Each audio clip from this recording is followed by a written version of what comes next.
In a place not too far away from the core of Japantown, one could hear the sounds of the farm. In May of 2022, a group of volunteer parents, the Green Team they call them, brought Chicken Coop 2.0 to fruition at Rosa Parks Elementary School.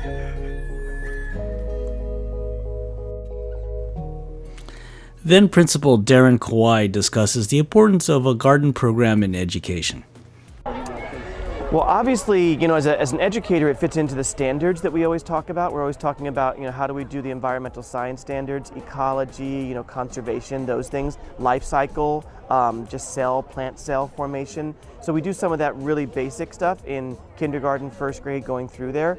But moreover, it's really talking about agency, that kids have that efficacy of their own lives, that they can actually have an impact on sustainability in their community. And so yes, we do all those things, standard-based curriculum, but we're also doing things we're really saying it's a social justice, environmental justice metaphor as well. And so that's really where we were trying to go with this, was every classroom has its own plot down in the lower garden where they do those things and they grow things, and many of them are edible. They just take the mint and make some tea. They release their butterflies in the spring. They watch the whole cycle through the caterpillars, through the chrysalis, all the way through into releasing them. So they watch these cycles in the garden at that time. And then when we added the upper garden and realized it was getting too crowded downstairs to do the classroom teaching and the individual plots, we saw this kind of nether concrete area here and said, that's the spot, and made this into what it is now. And again, it was 1 year at a time, 1 week at a time, 1 month at a time, 1 day at a time. That's really what this started. Was when I say that there was a ribbon cutting for that first planter box 13 years ago, I was there. It was one planter box, and now you see all of this a dozen or so years later. Talk about commitment, but also saying don't bite off more than you can chew. Just do one step at a time every day.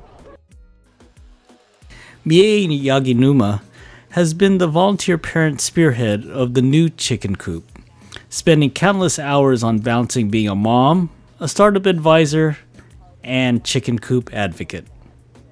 She explains the metamorphosis of the project. The Green Team actually has multiple people doing different things, and we had a chicken team with a different flock back then. And so they took care of the chickens, they handled donations and handing out eggs, and they came up with the idea because the chicken coop that we used to have was on a drain, and it flooded every year. And we also started having rat problems. So SFUSD was threatening they might have to shut us down, the whole chicken project. So they started talking about it and gathered donations. And I just I just supported from the side because I was more focused on fundraising, communicating what our program does to the rest of the school. So I was doing other things and just left it up to the chicken team. And slowly it emerged.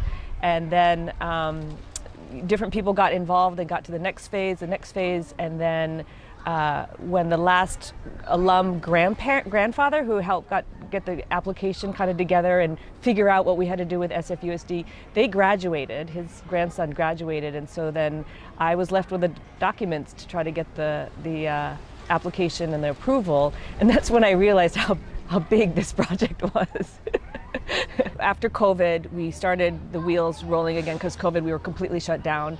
And I don't think we had a sense of how it would go. We had to contact again the donors, see if they're still on board. We didn't realize how long the application would take for SFUSD to give us the approval. Once we got that approval, we had to get all the different people involved to build it in line. Some people were on vacation, some people had different projects.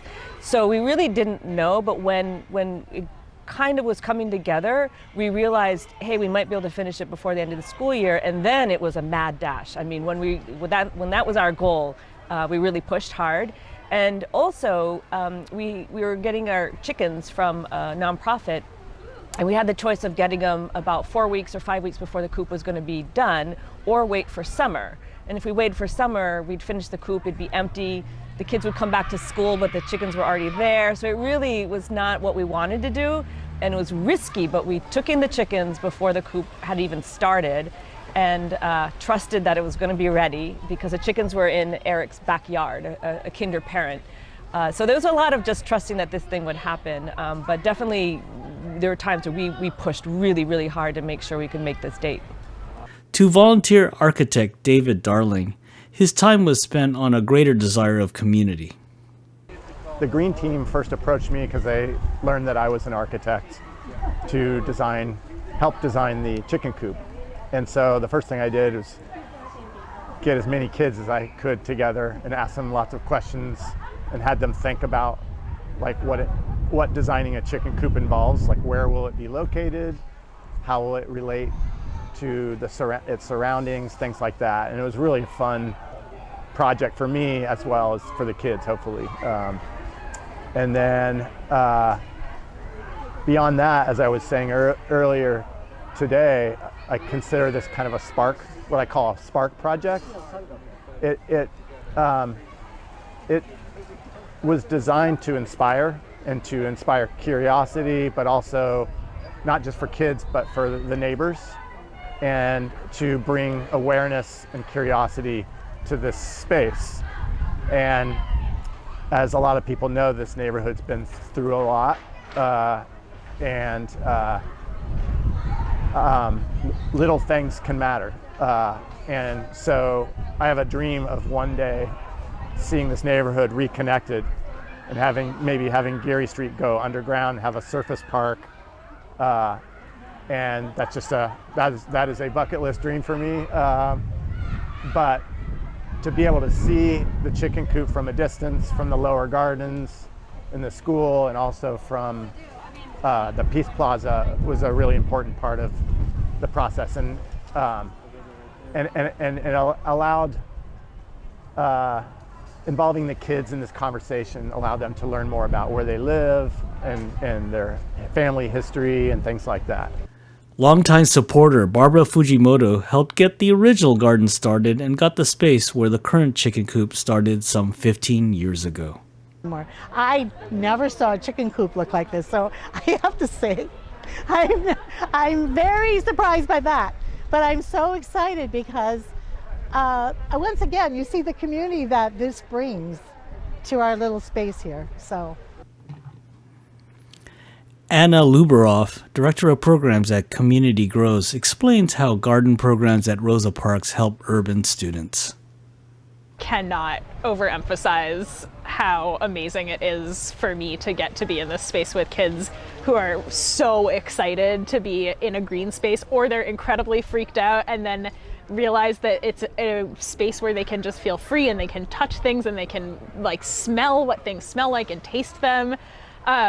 It is incredible to see kids who are really stressed out by just like the pressures of the urban environment come into this space and be able to relax. Though Mie is graduating with her daughter, she has confidence in the Rosa Parks family continuing the programs on. It's just wonderful to see that it's going to continue. Like, I'm leaving, but there's already this strong crew of kinders who are ready and excited to continue on, and that's like the best feeling to know that it all. Sorry. It's so many good memories. Just it's so wonderful. The community really is amazing. Celebrating an anniversary this year, we hope that the Rosa Parks family continues its community serving existence for years to come. This is Greg Valoria for the Nichi Bei Café.